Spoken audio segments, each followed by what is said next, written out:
What's good, y'all? It's kingtise. Welcome back to Throughout the Association. And before I start this one, I want y'all to know this is not a video bashing the WNBA.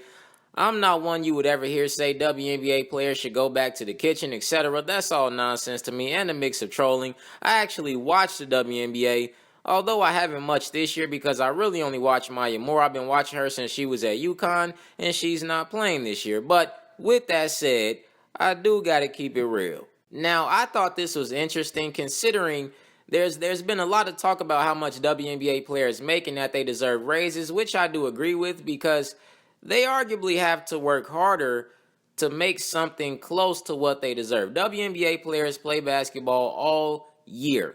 They play in the USA, and once their season is done, they go overseas. But when you look at the numbers about the WNBA, you could also make the argument that they actually make more than they should because the NBA loses money because of the WNBA.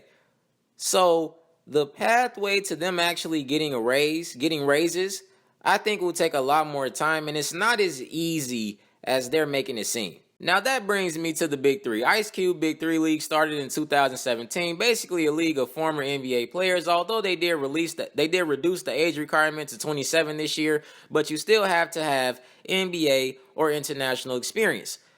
In a league that is a half-court game to 50 of basically washed-up NBA players, in their second season, really their first season, but in their second season, they passed the WNBA in attendance.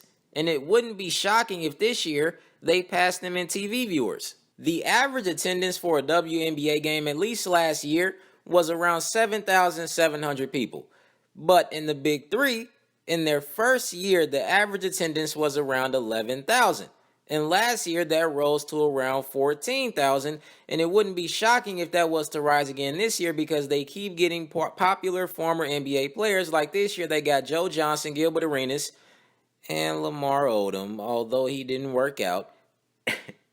But the WNBA and the Big 3 are also very close in TV viewers, which is why I said if they were to pass them this year, that would not be shocking at all. Now, of course, when I said the Big 3 is basically washed up NBA players, I mean compared to their former selves. But again, like I said, this is not a video bashing the WNBA. I truly believe they deserve raises. A max contract in the WNBA should not be $117,000. But when you look at the numbers, it's not looking great for the WNBA. What you guys think about this? And definitely subscribe.